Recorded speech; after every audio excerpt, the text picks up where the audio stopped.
what was the motivation by running for this office?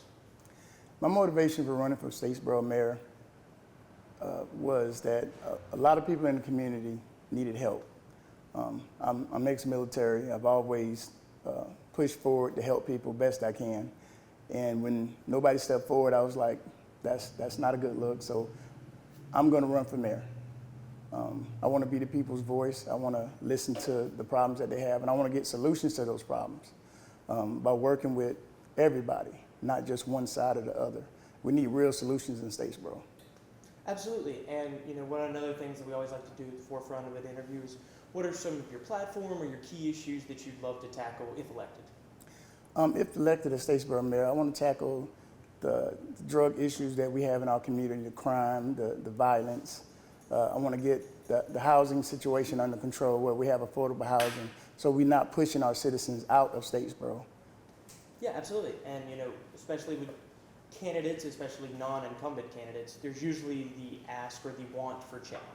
What would be like the biggest thing or one big thing that you would hope to change if you succeed McCollar as mayor? The one biggest thing I need that should change is I believe in term limits. I believe that if a mayor serves 8 years and you don't get done what you needed to get done, you should pass the baton on. Let the next man either carry your baton or do better than you did. Absolutely. And is there anything from the current administration or maybe the current city government that you would maybe keep if you were elected in a succeeding term? One, I have to get in there to see everything that they have actually done. Yeah. But as for keeping anything, the road construction that they're currently doing, that is great, but I want to expand that into the north side area, the north side drive. I also want to take the Blue Mile into the Crossroads of America so that we can get all the businesses in Statesboro prosperous, and we can just expand that idea. Absolutely, and you talked a little bit about your military background, and I believe the other day at the city council maybe you said that you were a minister or involved in the church. Yeah. For someone who might not know you, talk a little bit about your background and if they're unfamiliar with Raymond Harris. Well, I can tell you I have humble beginnings. I was raised in Winsboro, South Carolina. It's a funny story how I actually was born in the north. I'm born in Weehawken, New Jersey. Okay. My mom took a trip with my dad. He's a truck driver. So I actually ended up being born early, so in Weehawken, New Jersey. And I've only met one other person from there when I was in AIT. I joined the military when I was young. Right out of high school, I joined the reserves, found I liked the military and the structure. Joined active duty, went to Fort Hood, Texas for my first duty station, and then I served 3.5 years there. Then I was transferred to Schweinfurt, Germany, where I served 3.5 years there. I also got injured in Bosnia. So after my injuries, I was a medical discharge honorably. We moved to Atlanta. We had some issues in Atlanta with after Katrina when they moved people in. My house got broken into several times. One was while my wife and children were home. They kicked in the door and she actually did what she needed to do to secure her children. So the crime rate had got pretty high in Atlanta, so we decided to move down this way after one of our uncles actually said, why don't I just move to Statesboro? And we've been coming to Statesboro since we was in high school. So my wife's family's down here. She has a full background, full family down here, just all her roots on both sides, father and mother. So that what really brought us to Statesboro 16 years ago. Yeah, absolutely, and that was kind of leading into my next question, especially when you run for local office. A lot of people want that local connection. Why should you be in charge of this town? Especially because I grew up in South Georgia. Towns here are very we want someone of us to represent us. Right. So what is that connection with Statesboro? You talked about the family connection. You've been here 16 years. In your experience, what made you passionate to lead this town, I guess? Well, after being here 16 years, I worked with the youth at the junior ROTC in the high school. I even was a DJ for a little while for some of the proms and for junior ROTC. So I got to get to know the parents, I got to get to know the children. I raised 2 boys here, so we're well rooted here in Statesboro. But my military career taught me to make hard decisions, and I believe that Statesboro needs somebody that can make those decisions.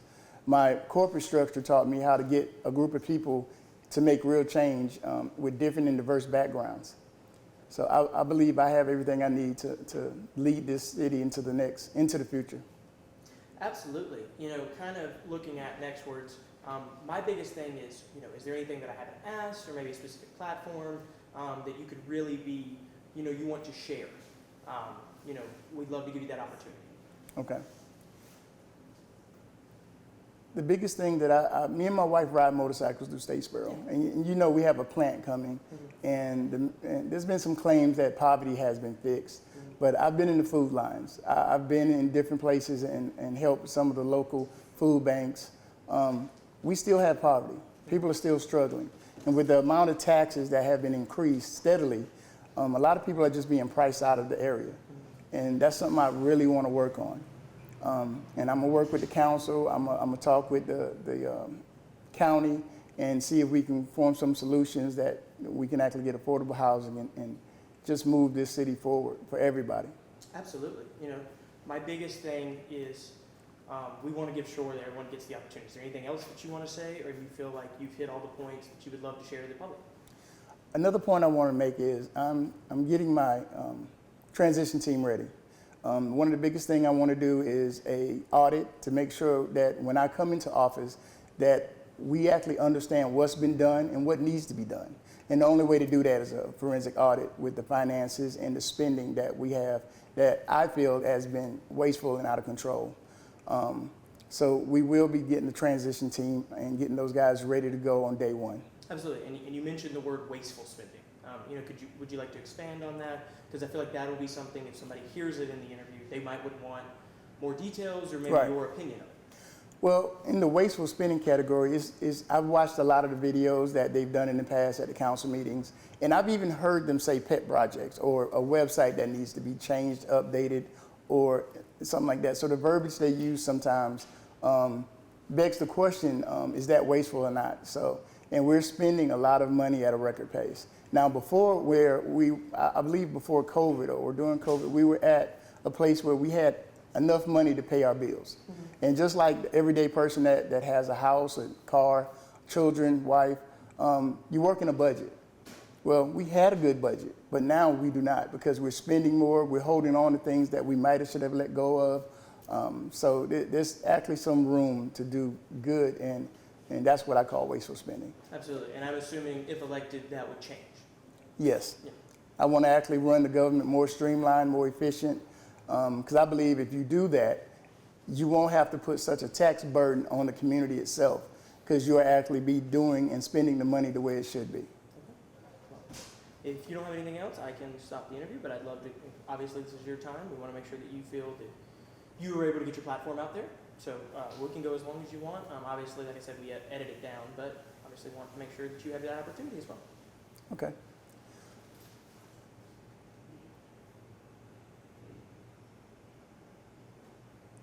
Okay, one of the things that I believe the Crossroads of America bring to our community is more income streams.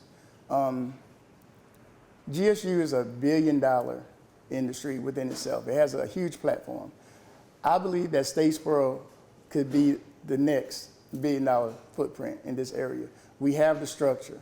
We just need to push forward, talk to the different businesses, and get them to look at our community as a place they can actually make money, and we can bring more jobs into this area. Absolutely, and when you say that Statesboro has the structure, that they just need the income sources or the businesses, what would be your plan to recruit them? My plan is to work with the council and work with my team to see what kind of incentives we can put in place that's fair for the community and fair for the business owner. Because one thing I don't believe is that we should give people sweetheart deals, move them into the area, they stay 5 to 10 years, and then they leave. I want to bring in businesses that stay here, bring roots here, and help the community to grow faster. Another thing is the Crossroads of America is, well, this 301, so it used to go from Maine all the way to Miami. So that's one of the things that I want to bring back to Statesboro. Like, hey, we used to be the Crossroads of America. Let's bring that back. You okay? Yes, We need to bring that back, and that way we can actually beautify it. People want to say beautification is a thing. We can continue to beautify our community, but we can make sure that we do it in such a way that it helps the community, not hurts, and be a tax burden. absolutely.